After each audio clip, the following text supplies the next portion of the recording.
इतना हाथ बदला है असं ना.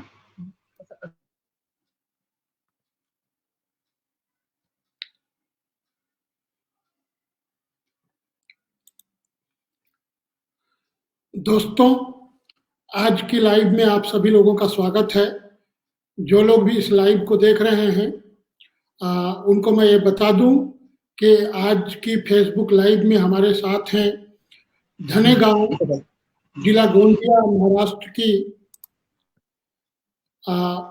उषा किरण आतराम जी। वो अभी आपसे इस लाइव के जरिए मुखातिब होंगी, आप सब लोगों को संबोधित करेंगी, अपनी साहित्यिक यात्रा के बारे में बताएंगी। दोस्तों, आप सब लोगों का इस लाइव में स्वागत है।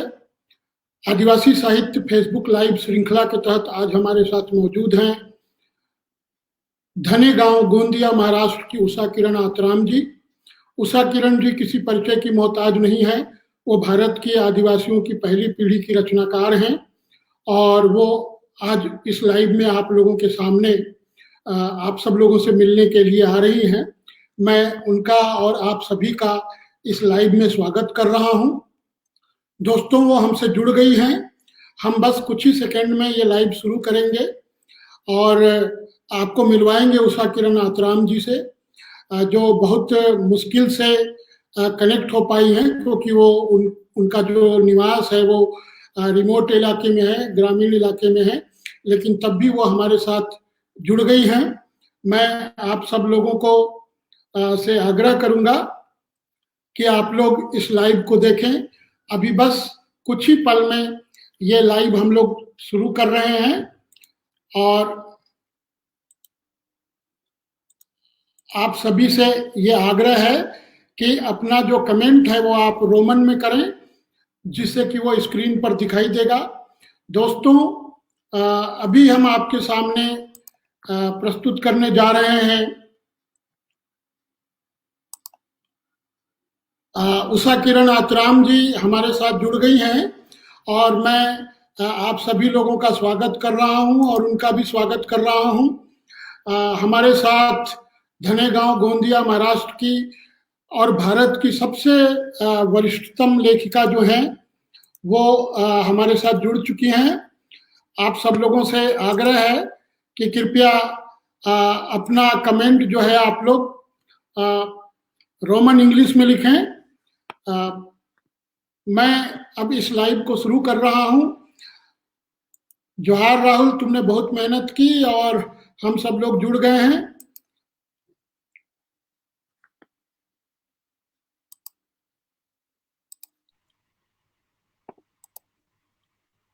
जोहार उषा जी, जोहार।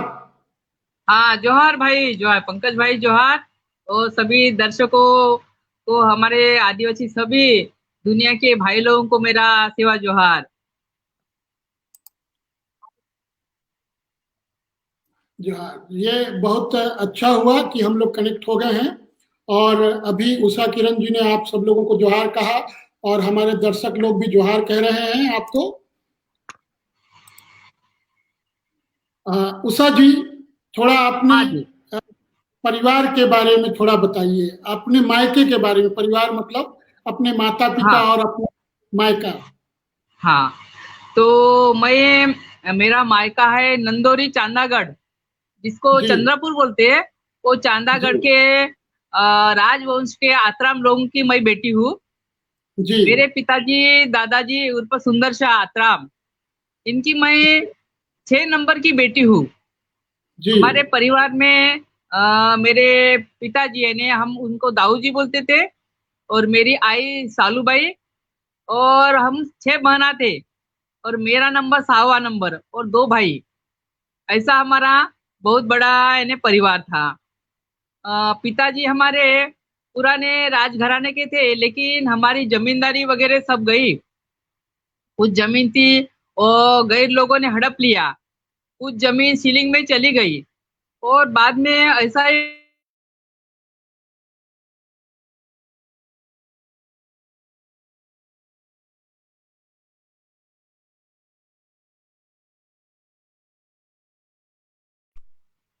इधर इधर करो। नहीं नहीं नहीं। हेलो। हेलो। बोलूँगा। आप बंजारा आपला म्हणून साईडला गेले असतील.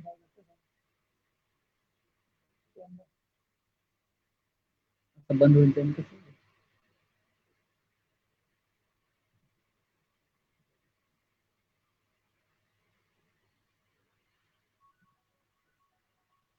फोन आला. जी राहुल सर बोलिए. जी जी जी. हाँ जी, बोलून डाला आवाज.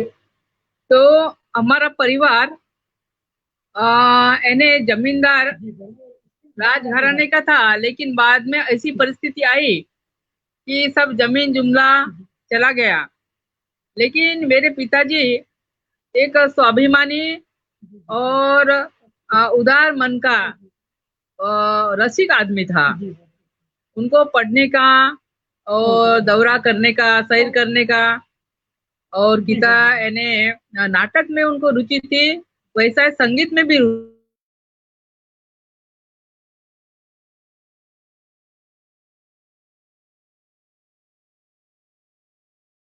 देख रहा है कसं. तो मेरे पिताजी यानी रसिक थे, उनको कला, संगीत, साहित्य में बहुत रुचि थी। वो ज्यादा जी पढ़े लिखे नहीं थे, वो तीसरा जी क्लास पढ़े थे, लेकिन जी उनको पढ़ने का शौक था। उसी तरह दुनिया का सैर करने का भी शौक था जी और नाटक संगीत में काफी उनको रुचि थी। वो खुद नाटक जी. में काम करती थी और संगीत यानी वीणा वादक थे वो, और गायन में रुचि थी। उनके.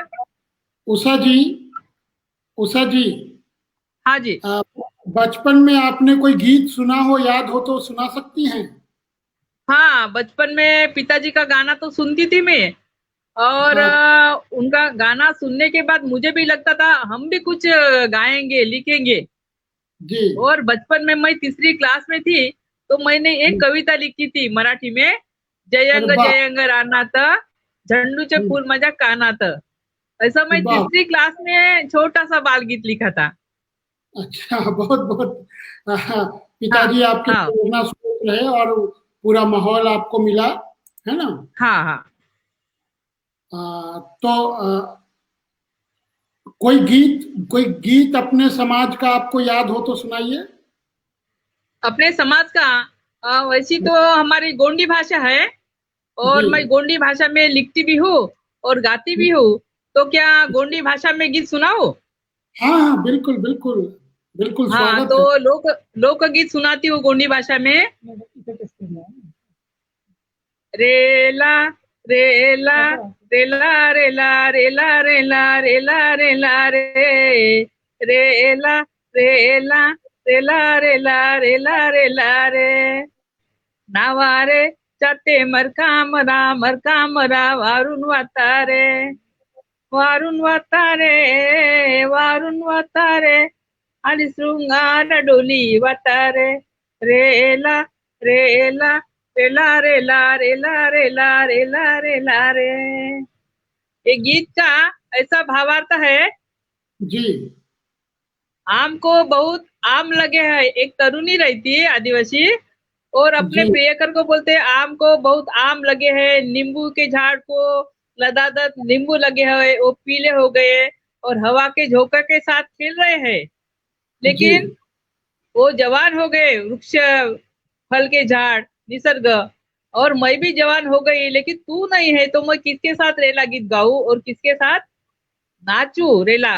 रेला गीत नाचने में गाना और नाचना किसके साथ करूं, ऐसा अपने जी जी प्रियतम को वो बोलती है। हाँ, जी. ऐसा गोंडी भाषा में ये गीत है। जी, आपने बहुत सुंदर गीत सुनाया.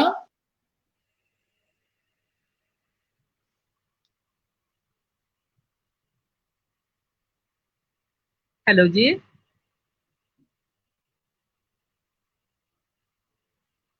हाँ, कॉपी म्हणून येते ना. ऑनलाईन आधी तुम्ही बोलू शकता आता काही आवाज जाऊन राहिला बोलू का? आवाज जाऊन राहिला त्यांना पहिले विचारून टाका भले आवाज येऊन राहिला का नाही. आवाज आ रही है आपको पंकज भाई? हेलो।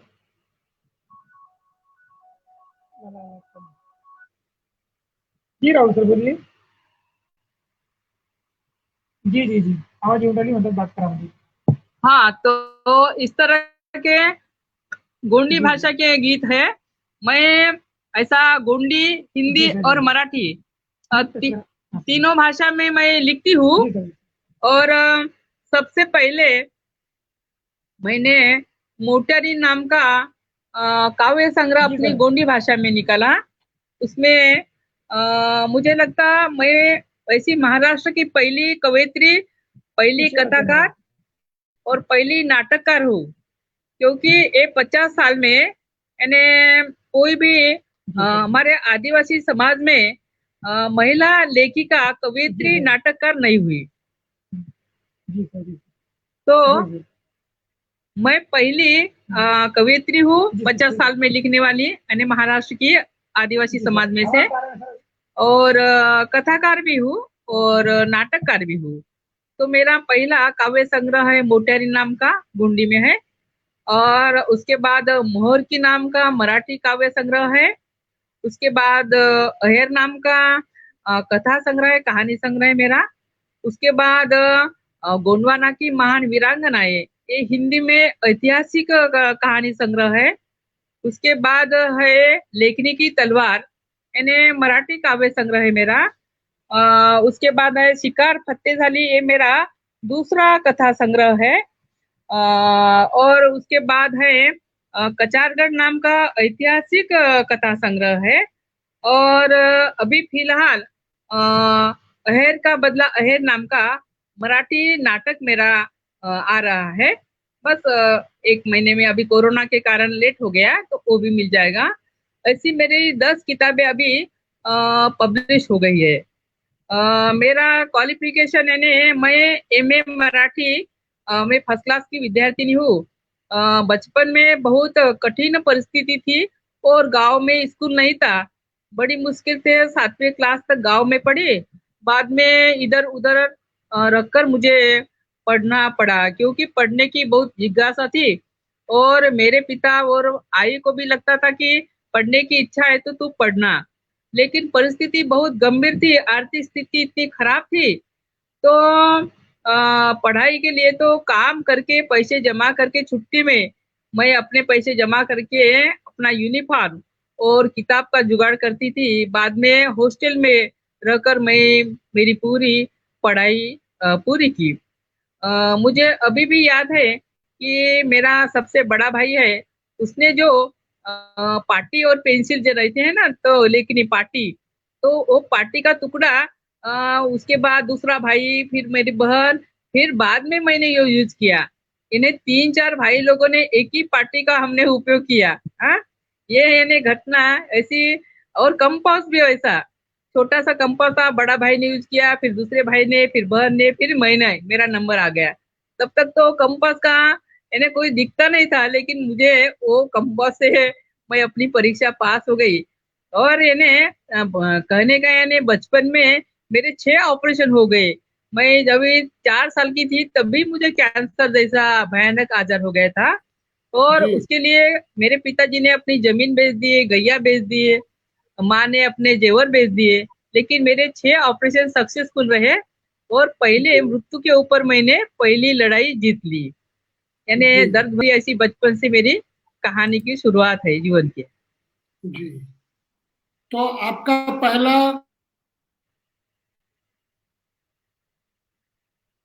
हाँ, आवाज। आपने पहली किताब कौन सी लिखी? मैंने पहली किताब मोटेरिन नाम की काव्य संग्रह लिखा। मोटेरिन जी गोंडी भाषा में है जो। जी। उसका मीनिंग होता है मोटेरिन यानी कैप्टन ऑफ लेडी, यानी ओ हाँ नायिका, कैप्टन ऑफ लेडी यानी नेतृत्व करने वाली स्त्री, ऐसा नाम है। गोंडी में मोटेरिन का नाम का। जी। फिर उसके बाद दूसरी किताब कौन सी आई? दूसरी किताब है अहेर नाम का मेरा कहानी संग्रह है, दूसरा किताब। बाद में मोहर की नाम का जी, काव्य उसमें संग्रह है मराठी में। तो अहेर जो आपका पहला कहानी संग्रह है उसमें कितनी कहानियां हैं? अहेर का उसमें 6 मेरी कहानियां हैं, और सभी कहानियां उसमें से 5 कहानियां तो अपने ट्राइबल के जीवन पर है पूरा। उसमें जी महिलाओं का शोषण है, हमारी जमीन हड़प करने वाले साहूकार लोगों के बारे में है, जी धर्म परिवर्तन के लिए जो हिंदू लोग हमारे ऊपर दबाव डालते हैं, तो उस जी घटना पर परिवर्तन नाम की एक कहानी है। एक बाजा नाम का जो मुका आदिवासी रहता, जो बात नहीं कर सकता, उसको जी साहूकार यानी वेट बिगाड़ी रखकर उसको कर्ज के कारण मार देता यानी खून करता। वो बाजा जी नाम की कहानी है। और एक सेमली नाम की एक बाई है, उसकी भी दर्द भरी कहानी है। ऐसी आदिवासी समाज जीवन, आदिवासी का शोषण, संघर्ष, धर्म धर्म परिवर्तन, इसके बारे में मेरा अहेर कथा संग्रह है। जी। अच्छा, और कविता संकलन कितने हैं आपके? मेरे कविता संकलन 5 है। उसमें से एक बालगीत जी संग्रह भी है, बालगीत भी मैं लिखती हूँ। तो 4 जी काव्य संग्रह है, कविता संग्रह है और एक बालगीत संग्रह है। और वो जी बालगीत संग्रह का नाम है एक झोंका आनंदाचा। और जी वो महाराष्ट्र शासन का उत्कृष्ट बाल वाङ्मय करके मुझे महाराष्ट्र शासन ने उसको पुरस्कार भी दिया है। जी जी, बहुत बढ़िया, ये आपने अच्छी खबर सुनाई। आ, आप कविता और कहानी क्यों लिखती हैं? जब मैं कविता लिखती हूँ तो मुझे लगता कि कविता में जो दर्द दर्द है, दुख है, जो पूरा कविता में नहीं आ सकता। तो जी इसलिए मैं बोली कि नहीं, कथा में, कादम्बरी है या कथा है, उसमें पूरा विस्तृत अपना मन प्रदर्शन अपन कर सकते हैं, विस्तृत भावना व्यक्त कर सकते हैं और लिख सकते हैं। और जी कहानी ऐसी है कि वो सब बता सकती है पूरा। कविता एक सीमित दायरे में रहती है, वो उतना ही बोल सकती है, लेकिन कथा कहानी एक पूरा क्या पूरा अपने मन का दर्द उसमें लिख सकती है, बता सकती है। इसलिए मैंने कहानी लिखना भी शुरू कर दिया। जी। तो अभी जो कहानियां आप लिख रही हैं और जो सो कॉल्ड मेन स्ट्रीम है उसमें जो लोग कहानी लिखते हैं, तो उनके लेखन और अपने लेखन में आप क्या फर्क पाती हैं?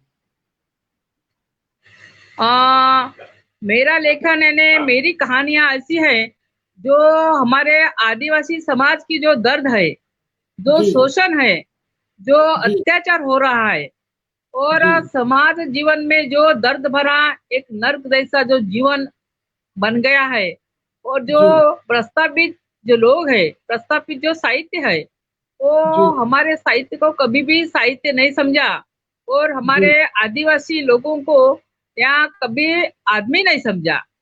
तो हमारा जो दर्द है, हमारा दर्द हम ही जान सकते हैं। इसलिए हमारा जो साहित्य है वो वास्तववादी है। उसमें हमारे दर्द की, हमें हमारे जीवन की जो रेखा है, जी प्रतिभा है, वो पूरी तरह से साफ साफ प्रतिबिंबित होती है। लेकिन गैर लोगों का साहित्य में वो नहीं होती है, क्योंकि दर्द जिसको होता है उसका दर्द वही जानता है। और बाकी लोग जो है लिखने वाले भले ही आदिवासी जीवन पर लिखते हैं, लेकिन जी। उनका दर्द, हमारा दर्द और उनके दर्द में फर्क है। हम्म। आ, बहुत बढ़िया बात आपने कही कि जो लोग आदिवासी जीवन पर लिख रहे हैं और जो आदिवासी खुद लिख रहे हैं, उन दोनों के लेखन में अंतर है। क्योंकि बाहर से जो लोग देख के लिखते हैं वो उतनी गहराई से चीजों को अनुभव नहीं कर सकते हैं, जो एक आदिवासी अपनी परंपरा से, अपने घर परिवार से अपने लिए पाता है और जो उसकी लेखनी में उसको दिखाई देती है। एक चीज मैं आपसे पूछना चाहूंगा कि ये कहा जाता है कि आदिवासी समाज में समानता है, लेकिन कई आदिवासी औरतें अब ये कह रही कि नहीं, वहां भी समानता नहीं है, वहां आदिवासी औरतें शोषित हैं। तो आपका क्या ख्याल है इस बारे में? क्या आदिवासी औरतें आवाज नहीं आ अपने रहा, समाज में आवाज नहीं आ शोषित रहा। है। हेलो, हेलो, हाँ, सुना ना, उषा जी मैं सुना आपसे ना। पूछ रहा हूँ, पंखा मत चलाइए, ठीक है? कुछ राशि तुम बात करो, चल रही है। हेलो, हाँ जी, सुनाई दे रहा है। आवाज नहीं आ मेरी आवाज आ रही है? आवाज नहीं आ रहा भाई। मेरी आवाज नहीं आ रही है? हाँ, कम आ रही। अच्छा, मैं अभी आ रही है आपको मेरी आवाज? हाँ हाँ, अभी आ रही।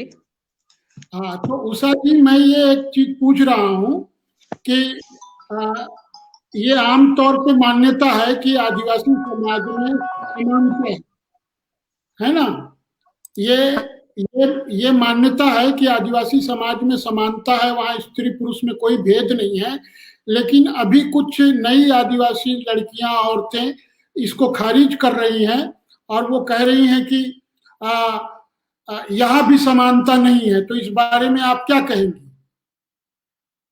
मोबाइल मैडम के हाथ में है वो। हाँ, वैसा तो हमारा सांस्कृतिक दृष्टिकोण से देखा जाए तो पूरे जी दुनिया के जो आदिवासी समाज के लोग हैं, वो जी उनमें उनकी जो सभ्यता है, जी उनको तो वो तो समानता है उसमें। वो निसर्ग पूजक है, समूहवादी है, मातृसत्ताक है, और जी निसर्ग के साथ जो जीवन व्यवहार है उनका, तो जी उसमें तो भेद नहीं है। लेकिन अभी जो आपने जो कहा है कि भले ही समानता बोलते हैं, लेकिन लोग समानता का दृष्टिकोण नहीं रखते हैं। अलग अलग लोग अलग अलग ग्रुप में बोलते कि हम नहीं है, ये ऐसे है वैसे है। तो जी आपका कहना ठीक है, क्योंकि हमारे समाज में जितने भी टाइप के अलग अलग समूह है, ग्रुप है, गण व्यवस्था के लोग है, तो वो हिंदू लोगों का अनुकरण करके उनको भी लगता कि ये जाति का है, वो जाति का है। ऐसा देखा जाए तो आदिवासी समाज में गण व्यवस्था है प्राचीन काल से, और जाति व्यवस्था नहीं है। लेकिन हिंदू लोगों के मानसिकता से हमारे लोग भी अभी जाति व्यवस्था मानकर ये ऊंचा है, वो नीचा है, ऐसा मान रहे हैं। लेकिन ये गलत भावना है। जब तक हम समानता का दृष्टिकोण रखकर अपने विचारधारा से समूहवादी जो व्यवस्था है उनके अनुसार अगर सबने मिलकर एक जगह में आए, तो सभ्यता के दृष्टिकोण से, सांस्कृतिक दृष्टिकोण से हम एक ही है। तो ये बात बहुत महत्वपूर्ण है। और सभी गण व्यवस्था के लोगों ने प्राचीन काल की जो सिंधु सभ्यता की गण व्यवस्था है उसके जी ऊपर अपना ध्यान देकर हम समानता ला सकते हैं, और ये बहुत जरूरी है। जी उषा जी आपने बिल्कुल सही बात कही कि पहले की जो आदिवासियों की गण व्यवस्था थी उसमें ये नहीं था, लेकिन बाहरी प्रभाव से, हिंदू प्रभाव से, ईसाई प्रभाव से, और मुख्य जो तथाकथित मुख्य धारा है उसके प्रभाव से हमारे पुरुषों में भी ये बात आ रही है, या हमारे समाज में भी ये बात हो रही है। लेकिन मूल रूप से आदिवासी समाज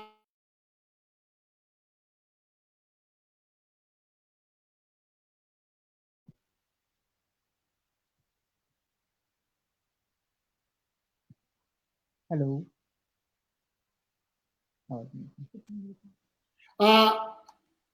मैं आप एक गोंडवाना दर्शन नाम की एक पत्रिका भी निकालती हैं, थोड़ा उस पत्रिका के बारे में बताइए। हाँ, हमारे पत्रिका 1983 से भोपाल से प्रकाशित होती थी।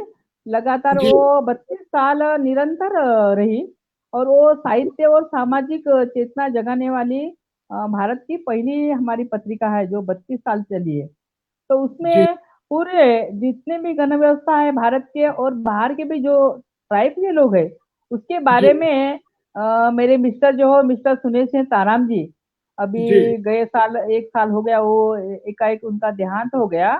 जी लेकिन जी वो ऐसा आदमी था, वो कभी भी कोई भी ट्राइब में अलग नहीं मानता था। जी सभी ट्राइब की बात, सभी हम गण व्यवस्था के लोग हैं, जी समूहवादी है, निसर्ग पूजक है, और जी पूरे दुनिया के लोग हम एक जब तक नहीं होंगे तब तक जी हमारे ऊपर वो अत्याचार शोषण होता रहेगा। इसलिए जी गोंडवाना दर्शन जो पत्रिका है उनमें वही जानकारी रहती थी। हमारा प्राचीन शंभू द्वीप है, सिंधु सभ्यता, हमारे प्राचीन जितनी भी बोली भाषा है, हमारा इतिहास है, साहित्य है, लोक साहित्य है, और सभी जितने भी गण व्यवस्था के लोग हैं ट्राइब के, उसके बारे में कथा है, कहानियां है। इसके बारे में पत्रिका निरंतर समाज को नई चेतना देती थी, और अपनी बोली भाषा जितनी भी है, वो बोली भाषा में जो भी साहित्य लिखने वाले हैं, उनको वो हमेशा प्रेरणा देते थे कि आप लिखो, और उसी ढंग से हम लिखने का प्रयास करते थे गोंडवाना पत्रिका में। और इसलिए वो पत्रिका भारत के कोने कोने में सभी स्टेट में गई है। जैसे महादेव टोपो जी है, उधर निर्मला पुतुल है, बहुत सारे ऐसे वासवी किडो जी है, हरिराम मीना जी है, ऐसे सभी स्टेट के या आंध्र के है, कर्नाटक के, गुजरात के सभी राइटर्स लोग ताराम जी के अच्छे दोस्त थे, और सभी हमारे पत्रिका में लिखते थे। ये यानी मैं बताना चाहती हूँ आपको। ऐसी गोंडवाना दर्शन पत्रिका एक साहित्य का एक भक्कम ऐसा स्तंभ बनाया उसने, और बहुत सारे लेखक को जोड़ने का, भारत भर के जो लोग हैं उनको जोड़ने का वो हमारे गोंडवाना दर्शन पत्रिका ने 32 साल तक निरंतर काम किया है। जी जी, आपने बिल्कुल सही कहा। पत्रिकाओं का काम लोगों को जोड़ना होता है। जो भारत में हमारा जो बहुत सारे जो आदिवासी समुदाय हैं, वो अलग अलग भाषा का व्यवहार करते हैं, अलग अलग अपनी पत्र पत्रिकाएं निकालते हैं, लेकिन कनेक्टिविटी उनकी आपस में हो नहीं पाती है। लेकिन ये बात तो तय कि जो पत्रिकाएं हैं वो समाज को जोड़ने का काम करती हैं, और निश्चित रूप से गोंडवाना दर्शन का इसमें बहुत बड़ा योगदान रहा है। इसके लिए आपको और आपके ताराम जी, जो अब स्मृति से हमारे बीच नहीं है, हम सब लोग उनको, उनके इस महत्वपूर्ण योगदान को याद करेंगे हमेशा। हाँ जी। आपको पत्रिका निकालते हुए, क्या आप उसको अभी भी निकाल रहे हैं? नहीं, अभी 1 साल हो गया।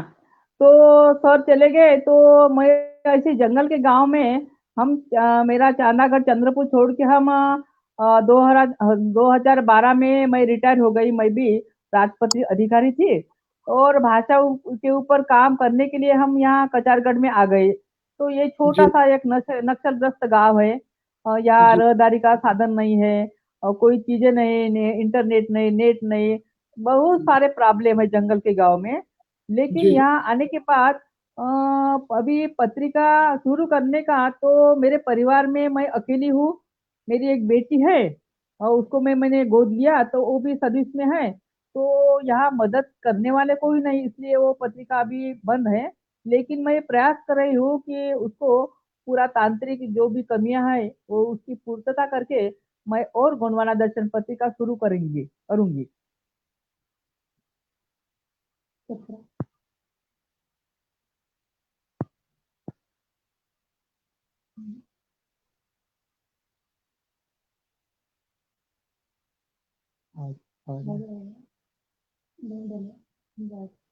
हेलो।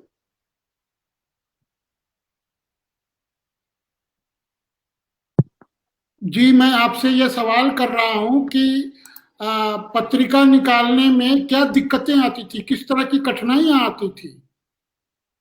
पत्रिका निकालने में बहुत सारी दिक्कत आती थी, क्योंकि पहला काम है आर्थिक। तो हमारे समाज के लोग पढ़ाई की तरफ बहुत कम ध्यान देते हैं। लगे तो एक दिन में मुर्गा खाएंगे, दारू पिएंगे। लेकिन 2 रुपए की, 5 रुपए की जो पत्रिका थी, उसके लिए घर घर में हमारे ताराम जी जाते थे, झोला पकड़ के घर घर में जाते थे, वो लोगों को प्रोत्साहित करते थे। लेकिन लोग 5-10 साल होने के बाद भी 250 रुपए नहीं भेजते थे, और ये वास्तविकता है। इसके कारण और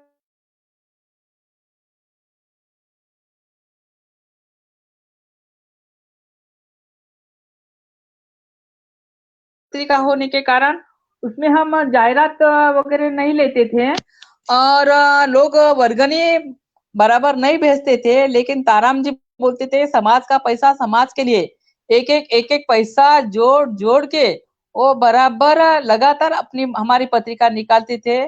तो उनको बहुत कठिनाई से सामना करना पड़ा, क्योंकि पूरा अकेले जाने का, घूमने का, लेख, कविता, कहानियां और कुछ किले, महल, जो भी लोग हैं अपने, उनको जाकर खुद मिलते थे और पूरा मटेरियल लाते थे, फिर तैयार करते थे, एडिटिंग करते थे, फिर एक एक पैसा जुटा के वो पत्रिका निकालते थे। ऐसी पत्रिका निकालने में बहुत दिक्कतें आते थे, लेकिन बोलते थे वो कि ये मिशन का काम है, कुछ भी हो जाए।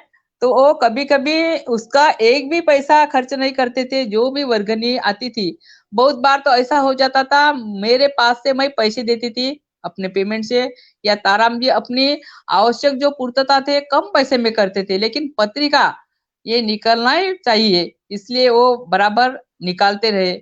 बहुत कठिनाई का सामना करना पड़ा, लेकिन उन्होंने पूरे भारत में जाकर लोगों को जोड़ने का काम किया। नव साहित्यिक जो है, कथा लेखक है, कवि है, उनको जोड़ने का काम किया। और जो भी हमारा प्राचीन इतिहास है जो दबा दिया है, जो इतिहास हमारे सामने नहीं है, उसको उजागर करने का काम उन्होंने किया। इसी तरह लोक भाषा है, लोक गीत है, लोक कहानियां है, और प्राचीन भाषा के ऊपर इतना ही नहीं तो जो जैसा हमारे गोंड समाज के लोग हैं, तो गोंडी लिपि है, उसके ऊपर भी उन्होंने लिखने का बहुत सारा काम किया।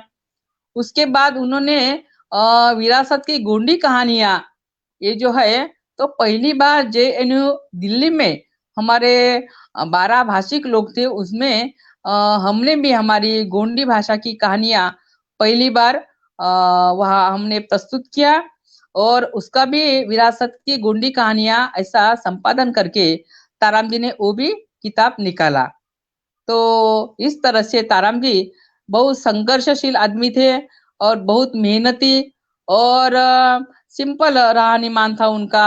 ना गाड़ी, ना घोड़ा, ना संपत्ति, ना महल, कोई भी लालसा नहीं थी। सिर्फ वो बोलते थे मेरे खजाने में पैसा नहीं है, लेकिन मेरे पास इतने सारे आदमी है का मेरा खजाना आदमी लोगों से भर गया है, ऐसा बोलते थे।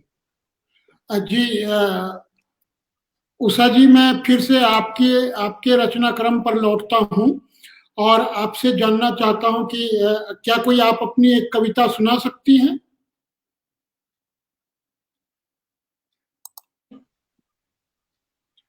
जी, कौन से भाषा में सुनाओ? गोंडी, हिंदी, मराठी, ऐसे? जो भी आपकी इच्छा हो, हम किसी भी भाषा में सुनेंगे। अच्छा अच्छा अच्छा। तो हाँ, आदिवासी तो मैं एक कविता सुनाती हूँ, वो थोड़ा गोंडी में, उसका हिंदी में, क्योंकि मैं तीनों भाषा में लिखती हूँ। और मोटेरी नाम का जो मेरा एक किताब है, वो तीनों भाषा में है। और बताने का यानी विशेष ये मैं बताऊंगी कि मेरे जितने भी कविता संग्रह है और कहानी संग्रह है, तो हमारे महाराष्ट्र के 12 विद्यापीठ में, यूनिवर्सिटी में, और पाठ्यक्रम में मेरे कविता है, कहानियां है, और मेरे किताब भी है अभ्यासक्रम में, और लाखों स्टूडेंट अभ्यास करते हैं। इसकी मुझे बहुत खुशी है और मैं ये बताना चाहूंगी। और अभी मोटेरिन किताब में से मैं हिंदी और गोंडी में कविता सुना रही हूँ आपको। तो कविता का नाम है, गोंडी भाषा में थोड़ा बताती, बाद में उसका अनुवाद मैं हिंदी में बताती। मूर मराता नत्तुरी किस आम।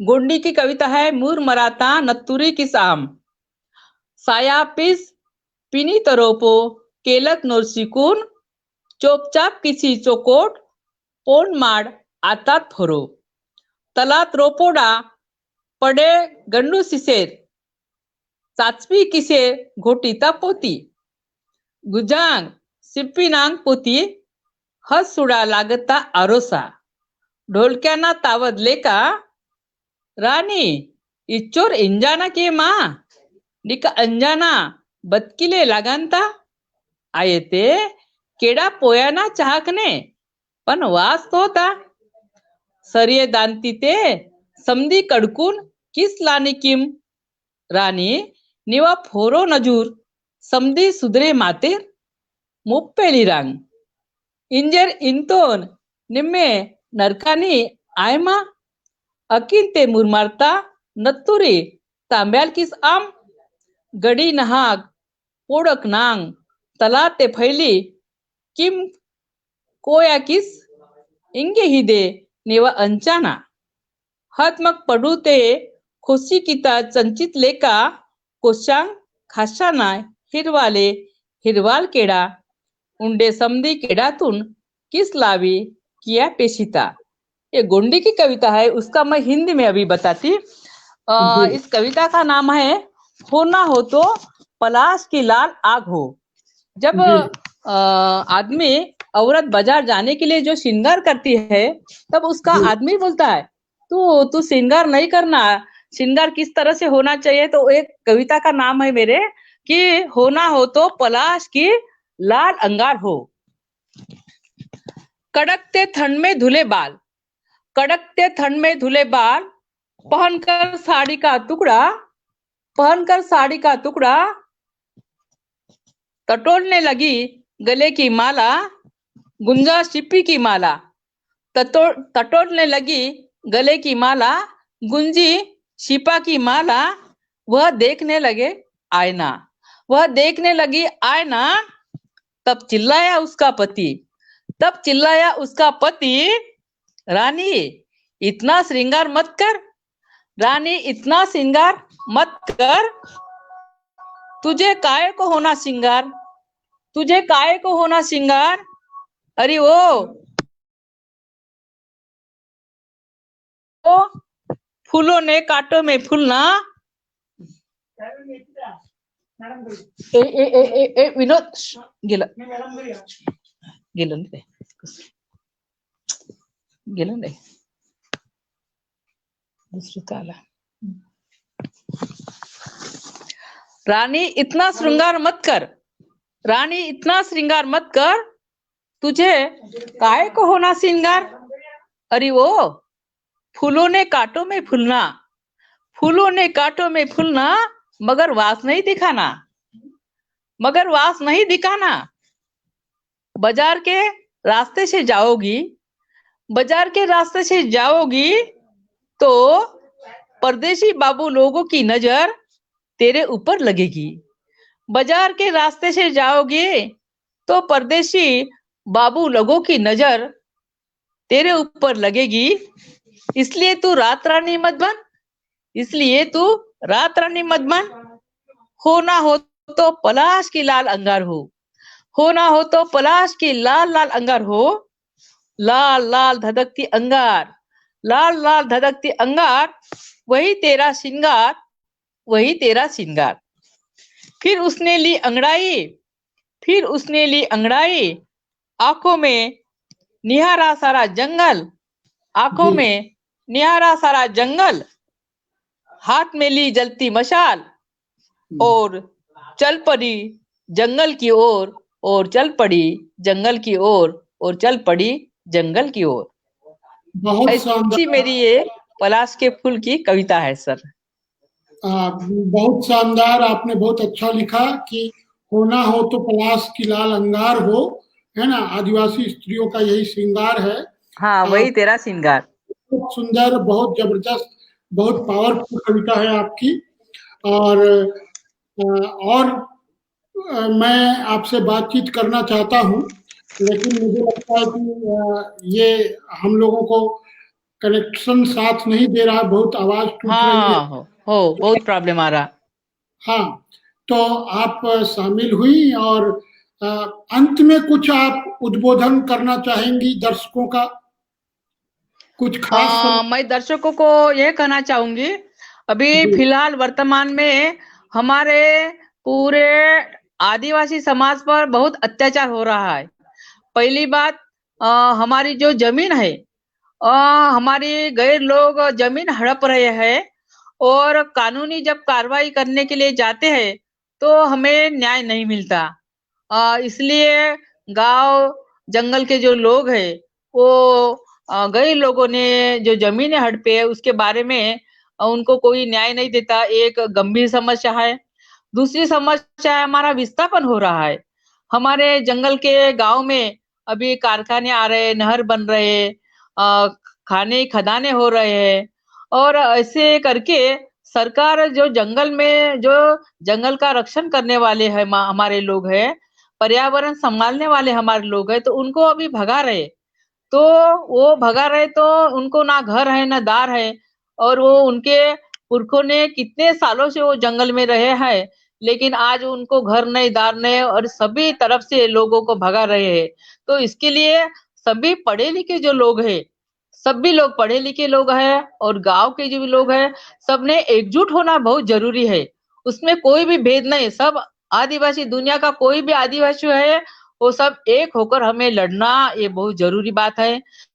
तीसरी बात है, जो पढ़े लिखे लोग हैं, जिनको कानूनी सलाह समझता है, तो संविधान का जो है, तो संविधान के बारे में जो भी कानूनी कार्रवाई होना चाहिए, तो उसकी जानकारी हमारे पढ़े लिखे लोगों ने गांव के सभी लोगों को इन्हें देना चाहिए, और लोगों ने भी ये समझना चाहिए।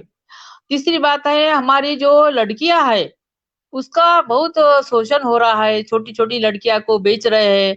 आपके दिल्ली, बम्बई, आंध्र प्रदेश है, इधर दुबई है, कितने जगह पर हमारी लड़की लोगों को, बाइलों को भगा कर ले ले जा रहे हैं और उसको बेच रहे हैं।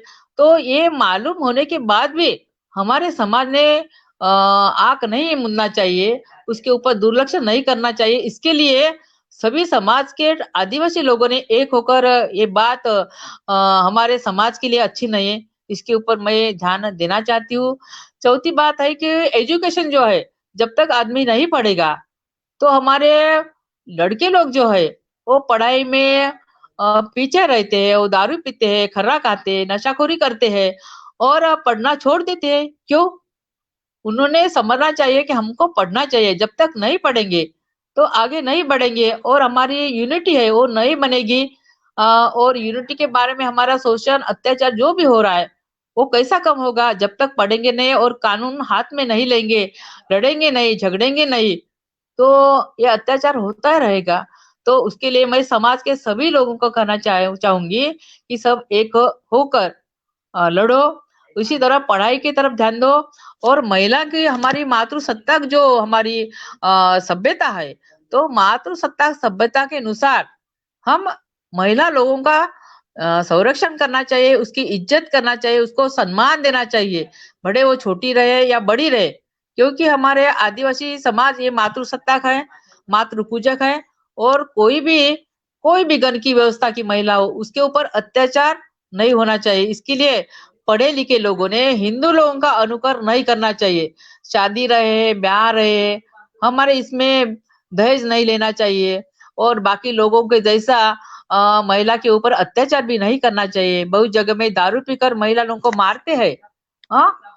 शोषण तो नहीं करता चाहते, लेकिन घर घर में मैं कई महिला को पूछती हूँ, तो घर घर में दारू पीने वाले के 90%, 99% लोग दारू पीते हैं, और उसके कारण घर के परिवार की जो महिला है, उसको बहुत तकलीफ है, बच्चे लोगों को तकलीफ होती है, उसकी पढ़ाई नहीं होती है, उसका खाना पीना नहीं होता है, उसका आरोग्य के तरफ ध्यान नहीं देता है।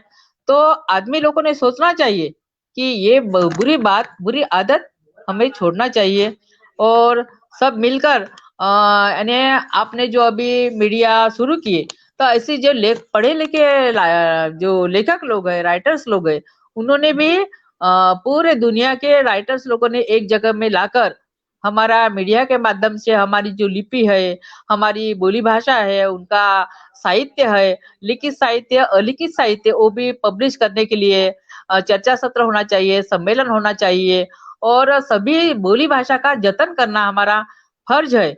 इसलिए सभी दुनिया के राइटर्स लोगों ने एक जगह में आकर ये आवाज उठाना चाहिए, ऐसा मैं दर्शकों को कहना चाहूंगी। जी उषा जी, आपका बहुत बहुत धन्यवाद। बातचीत तो बहुत बढ़िया चल रही है, फिर शायद हाँ कनेक्शन जी। अभी ठीक है ना? तो हाँ हाँ ये लाइव बंद नहीं हुआ है। हाँ तो हम और बात करना चाहेंगे आपसे।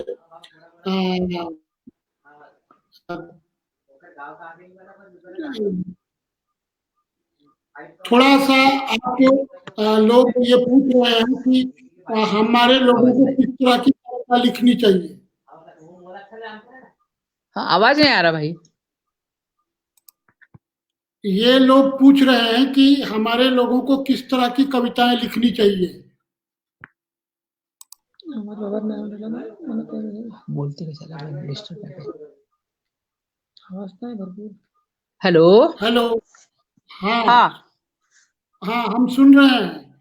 ये हाँ लोग पूछ रहे हैं कि आप किस तरह की कविताएं लिखने के लिए नई पीढ़ी को आप बोलेंगी, क्या उद्बोधन करेंगी नई पीढ़ी को साहित्यिक सृजन के लिए? हाँ। मैं नई पीढ़ी को कहूंगी कि आप अपने समाज का जो दर्द है, समाज का जो अत्याचार है, जो शोषण है, और उसके लिए हमें क्या करना चाहिए, तो हमारे दर्द के बारे में, हमारी भाषा के बारे में, हमारे सभ्यता के बारे में, हमारे इतिहास के बारे में, हमारा भूभाग है, हम इस धरती के मालिक है, तो ये सब शोषण अत्याचार है, उसके बारे में लिखना चाहिए हमको। बाकी लोगों जैसी प्रेम की कविताएं, प्रेम की कहानियां और फालतू की नहीं होना, जो निसर्ग निसर्ग है, निसर्ग के साथ हमारा जो संबंध है, उसके बारे में लिखना चाहिए। हमारे ऐतिहासिक कितने सारे हमारे पास पुरावे हैं, हमारे राजे हो गए, हम यहाँ के राज करते थे, उसके बारे में लिखना चाहिए। हमारा बहुत सारा जो इतिहास है, वो इतिहास इतना झूठा लिखा है, इतना झूठा लिखा है कि हमारा सही इतिहास को दबा दिया है नई पीढ़ी ने। नई पीढ़ी ने खोज करके अपना इतिहास भी लिखना बहुत जरूरी है, जो जी दस्तावेज बने हैं। जैसा मैं आपको एग्जांपल दूंगी, जैसा मैं भीमबेटका देखकर आई मध्य प्रदेश में, वहां जी वाकनकर नाम का जो एक आदमी, तज्ञ आदमी गया और उसने वो बोला कि भीमबेटका जो नाम है, वो भीम के यानी कुंती का पुत्र भीम है, उसके नाम से वो गुफा का नाम पड़ा है। लेकिन मैं जी बोलती ये साफ झूठा है, क्योंकि वहां के जो शैल चित्र है, भित्ति चित्र है, उसमें आदिवासी लोगों का जो समूह नृत्य है अपना, वो है, ढोल बजाने वाला है, मांदर बजाने वाले हैं, और जितने भी पशु पालन है, हमारे टोटेम्स है, वो टोटेम निकाले हैं, शिकार करने वाला दृश्य, खेती करने वाला दृश्य, ऐसा आंखों के सामने जीता जागता उदाहरण रहने के बाद भी वो बोलता कि कुंती पुत्र का ये नाम है, तो ये बात झूठ है। मैं तो बोलती पानी का जो देवता है भीमाल पेन, उसके नाम से उसका जो ठाना था, भीमाल और ठाना, हाँ, भीम भीम बेटका, बेटका यानी ठाना, ठिकान, ऐसा होता है। तो इसी तरह लिखने वाले जो इतिहासकार लोग हैं, उन्होंने झूठा इतिहास लिखा है, तो हमारे नए पीढ़ी ने उसका खोज करके पुनरावृत्ति से हमारा नया इतिहास हमने लिखना चाहिए, ऐसा मैं नई पीढ़ी को बताऊंगी। और शोषण के बारे में, अत्याचार के बारे में न डरते हुए, उनका तो अभी प्रस्तावित लोगों का साहित्य है, उसकी कॉपी नहीं करना चाहिए। हमको जैसा लिखता है, जैसा आंखों के सामने दिखता है, वैसा हमने अपने दिमाग से, अपने प्रतिभा शक्ति से और सही सही लिखने की बहुत जरूरी है। और नई पीढ़ी ये काम करेगी, नए लेखक इस तरह से लिखेंगे, ऐसा मैं उनको कहना चाहूंगी।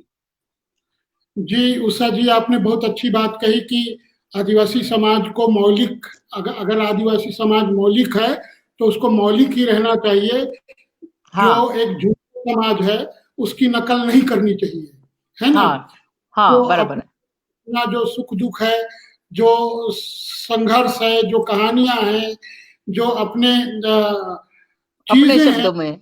हाँ जी अपने शब्दों में उसको लिखना चाहिए। आपने बहुत सुंदर बात कही। और अब हम लोग इस लाइव को यहाँ पे ऑफिशियली, मतलब आधिकारिक तौर पे इसको खत्म करेंगे। आपने समय दिया, और इस उम्र में भी आप में जो ऊर्जा है, आप में जो क्षमता है, और आपकी जो मजबूती है, और जो आपका वैचारिक दृढ़ता है, जो आपका एकदम बिल्कुल आदिवासियत को लेके, आदिवासी क्या है और आदिवासी कौन है, इसके बारे में आपको कोई संशय नहीं है, और बहुत मजबूती से आपने अपने विचारों को इसमें रखा। इसके लिए आपका बहुत बहुत धन्यवाद। आपको आपको भी धन्यवाद। सभी प्रेक्षक लोगों का मैं धन्यवाद देना चाहूंगी। देखो, मैं तो अभी 65 साल की हो गई, कल मेरा बर्थडे है, फिर भी मैं जंगल में अकेली रहती हूँ। अकेली रहकर, एक लेडी अकेली रहने के बाद भी कोई सुविधा नहीं है, और काम करती हूँ, लिखती हूँ, तो आप लोगों की भी लिखो, मेरे तरफ देखो कि मैं अभी एक ऑफिसर थी, वो शहर छोड़ के जंगल में आ गई और आदिवासी भाषा के ऊपर मैं काम करती हूँ। आदिवासी रिसर्च सेंटर है मेरा और खुद के जी पैसे से मैं चलाती हूँ, लिखती हूँ। आप लोग भी मुझे सहयोग जी दे और मैं ये अपना आप लोगों के साथ मैं जुड़ी हूँ और आगे भी आपको सहयोग करूंगी। आप भी मुझे सहयोग करना और सभी को शुभेच्छा देती हूँ और धन्यवाद करती हूँ। जय सेवा, जय जोहार, जय जोहार। सभी दर्शकों को भी मेरी ओर से जोहार। दोस्तों, आज आपने सुना धनेगांव गोंदिया जिले महाराष्ट्र की उषा किरण आतराम जी को, जो बहुत ही वरिष्ठ और अनुभवी लेखिका हैं और पिछले कई सालों से आदिवासी भाषा साहित्य संस्कृति जो उनकी जो अपना गोंड समाज समुदाय है उसको लेकर वो काम कर रही हैं, अपना पूरा जीवन लगाया है और आज हमारे साथ शामिल हुई। हम लोगों को बहुत दिक्कतें होती हैं नेटवर्क में, कनेक्टिविटी में, लेकिन तब भी हम आपसे अनुरोध करेंगे कि आने वाले लाइव के कार्यक्रमों को भी आप लोग जरूर देखें। हम इसी तरीके से जो आदिवासी शख्सियत हैं देश के अलग अलग हिस्सों में भाषा साहित्य संस्कृति समुदाय के लिए जो काम कर रहे हैं, जो लोग अच्छी सोच रखते हैं, जो लोग अपनी बातें रखते हैं, कह रहे हैं, हम उनको सुने, चाहे वो वरिष्ठ हो चाहे वो युवा लोग हों, हमको उन सबको सुनना चाहिए और अपने लोगों को प्रोत्साहित करना चाहिए। और कल हम लोग फिर दूसरे लाइव में मिलेंगे और नए साथियों को सुनेंगे। हम उम्मीद करते हैं कि आप सब लोगों का प्यार, स्नेह और विश्वास इस आदिवासी साहित्य फेसबुक लाइव श्रृंखला के साथ बना रहेगा। आप सबको बहुत बहुत धन्यवाद और उषा जी को, उनके पूरे परिवार को बहुत बहुत जोहार और सभी दर्शकों को भी जोहार। हम लोग कल मिलेंगे अपने निर्धारित कार्यक्रम के अनुसार। धन्यवाद। धन्यवाद। हाँ, जय शिवा, जय जोहार। धन्यवाद। जोहार। जोहार जी। जय जोहार, जय शिवा। किती कटला नाही का? बापरे, ये कसं